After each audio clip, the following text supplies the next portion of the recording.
Pandemi COVID-19 masih terus menghantui masyarakat dunia dan juga Indonesia. Kendati demikian, aktivitas di beberapa provinsi di Indonesia sudah mulai dilonggarkan. Sementara itu, Jubir Satuan Tugas Penanganan COVID-19 Wiku Adhisa Smito mengatakan terjadi penurunan kasus kesembuhan selama 3 minggu berturut-turut, meski secara nasional terjadi penurunan kasus aktif. Masyarakat diimbau tetap mematuhi protokol kesehatan, memakai masker dengan benar, sering mencuci tangan dengan sabun dan air mengalir, serta menghindari kerumunan. Sembari menunggu vaksin yang masih terus dikembangkan.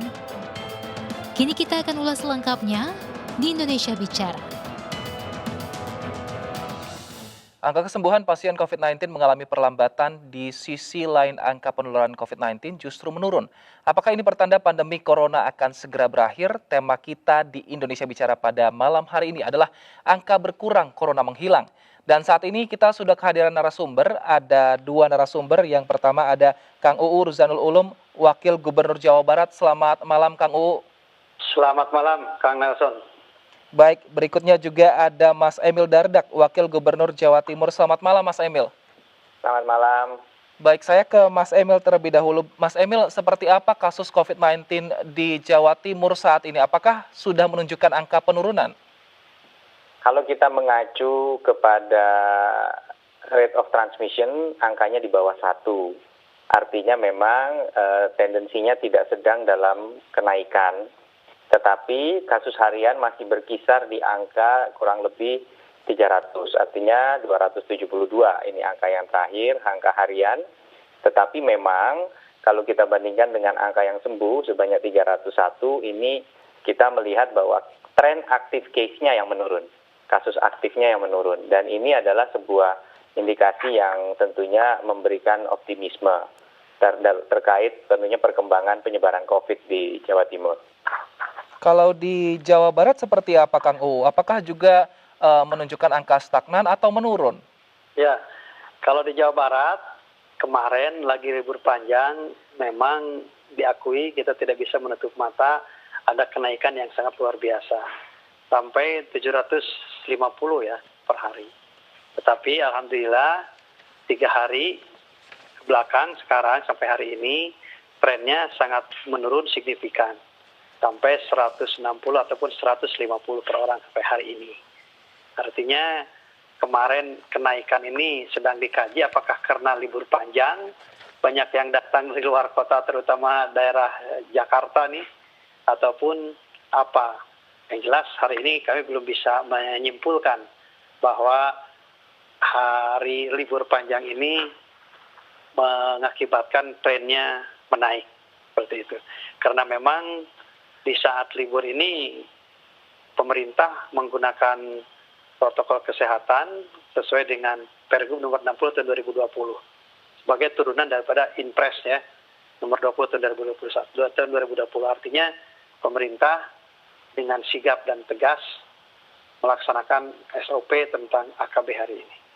Begitu. Dan juga di Jawa Barat ini ada selain kenaikan juga beberapa kabupaten, tapi kabupatennya itu juga. Yang Kabupaten Karawang, Kabupaten Bekasi dan Kota Bekasi ini naik lagi menjadi merah. Tetapi ini semua masih tetap terkendali seperti yang sedia kala kita sampaikan. Baik, kalau untuk di Jawa Timur bagaimana dengan sistem tracing Kang Emil? Apakah masih berjalan dengan sangat lancar dan juga apakah ada peningkatan untuk sistem tracing? Kita sekarang tentunya salah satu kunci dari tracing itu kan bagian dari 3T. Tracing, testing, dan treatment. Ya, nah artinya kita harus punya satu kerangka bagaimana kita melakukan tracing. Kata kunci tracing kan pasien yang diduga atau bahkan terindikasi positif, kita nggak boleh berhenti di situ. Kita harus ngetes kontak eratnya. Nah inilah yang sebenarnya sangat terkait dengan testing tadi. Kalau tracing itu mungkin kita hanya punya satu solusi, yaitu karantina. Ya kan, padahal kita belum tahu apakah yang bersangkutan itu terkena COVID atau tidak gitu, dan karantinanya untuk periode yang cukup lama. Tetapi sekarang kita sudah memiliki 76 mesin PCR di seluruh Jawa Timur dengan kapasitas testing harian bisa dioptimalkan hingga 6.000. Ini di luar dari mesin tes cepat molekuler. Nah inilah yang membantu, misalnya ada beberapa kejadian di lembaga pendidikan berasrama, itu bisa langsung kemudian dilakukan swab ke seluruh peserta didik dan juga bahkan seluruh tenaga pendidik yang ada di sana, sehingga kita bisa cepat melakukan containment. Nah inilah yang kemudian terus berlangsung sampai hari ini sudah ada 524.647. Jadi 1 dari 77 orang di Jawa Timur sudah pernah kena swab lah kalau digambar ya, kira-kira demikian. Dan terakhir treatment ini penting karena setelah sudah terbukti positif itu ada 2 kategori, ada yang berat, ada yang ringan. Nah yang ringan ini sebagai contoh ada Rumah Sakit Lapangan Indrapura di Surabaya yang saat ini sudah merawat 3.152 pasien terkonfirmasi, saat ini tinggal 107 sedang dirawat, kemarin bertambah 9, dan alhamdulillah karena memang tanpa gejala, penanganannya disesuaikan, maka yang meninggal 0 di sana.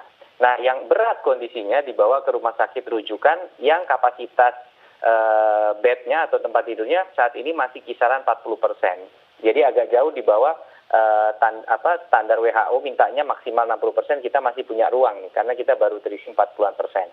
Jadi itu kira-kira gambaran situasi untuk 3T di Jawa Timur. Nah, untuk meningkatkan agar selisih dengan standar yang ditetapkan WHO itu sendiri, apa yang dilakukan pemerintah Jawa Timur sehingga 3T tadi bisa berjalan dengan baik dan angkanya bisa diturunkan, Mas Emil? Mohon izin, sebenarnya justru selisih tadi bagus ya. Artinya kan kita, kalau mau ditingkatkan tentu semakin turun kasusnya, mungkin yang 40 bisa jadi tinggal 35 atau 30 gitu ya. Tetapi yang ingin kami sampaikan bahwa saat ini kita punya buffer, ya, sebuah cadangan untuk mengantisipasi situasi yang tidak kita inginkan. Nah tentunya cara kita menurunkan adalah tetap menjaga. Saat ini kalau kita ibaratkan, dulu kasus harian bisa sampai 400 lebih gitu ya Mas. Sekarang kan 270-an ya. Memang angkanya tidak turun drastis dari sebelum, tapi stabil. Kalau dulu kan bisa naik ya. Hari ini 200, besok 250, minggu depan 300, minggu depan 350, bisa sampai 400. Kalau sekarang dia stabil dan cenderung menurun walaupun tidak cepat turunannya, tetapi kita melihat angka kasus harian ini tidak melonjak. Nah inilah yang kita coba jaga, bagaimana kita tidak lengah dalam melakukan operasi justisi, yaitu upaya-upaya untuk menegakkan protokol kesehatan di tempat-tempat umum oleh polisi, oleh aparat, oleh juga Satpol PP. Tetapi sebaliknya, kita juga tetap mendorong program yang banyak sekali terbukti membawa manfaat, yaitu Kampung Tangguh, Pesantren Tangguh, tempat wisata tangguh, di mana pengelolanya memiliki komitmen yang terukur dan terpantau untuk menjaga protokol kesehatan di wilayah masing-masing. Baik, Kang UU, bagaimana dengan sistem 3T sendiri di Jawa Timur dan seberapa efektif 3T ini untuk menekan angka COVID-19 di Jawa Barat maksud saya, Kang UU? Ya. Kalau 3T yang dilaksanakan di Jawa Barat, ini sesuai dengan SOP yang sudah ada, dan ini semua dilakukan secara bersama-sama. Dan juga, alhamdulillah ini kenapa di Jawa Barat menurun akhir-akhir ini, karena memang ada kesadaran masyarakat, terutama dalam melaksanakan seluruh program yang sudah ditentukan. Kalau di Jawa Timur tadi terdengar ada desa tangguh gitu kan, pesantren tangguh, kalau di kami kan desa juara. Kemudian pesantren juara dan yang lainnya, termasuk dalam bidang juara kesehatan. Tetapi ini semua tetap harus ada kesadaran dari masyarakat. Dan alhamdulillah masyarakat Jawa Barat ini sudah meningkat kesadarannya untuk melaksanakan SOP, termasuk adanya pemakaian masker, kemudian adanya operasi yang dilaksanakan oleh kepolisian dan tentara, itu sangat efektif. Karena memang masker yang sangat digalakkan oleh kami, di samping cuci tangan dan juga jaga jarak.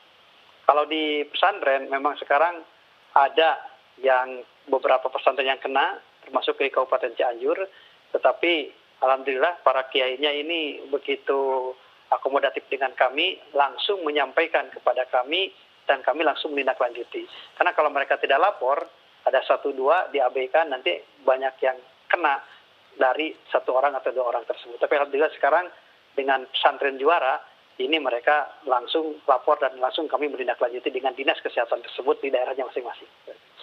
Baik, jika kesadaran masyarakat meningkat, mengapa Jawa Timur dan juga Jawa Barat ini menjadi beberapa provinsi yang memiliki angka positif COVID-19 cukup tinggi. Namun jangan dijawab dulu karena kita akan jeda terlebih dahulu. Tetaplah bersama kami di Indonesia Bicara.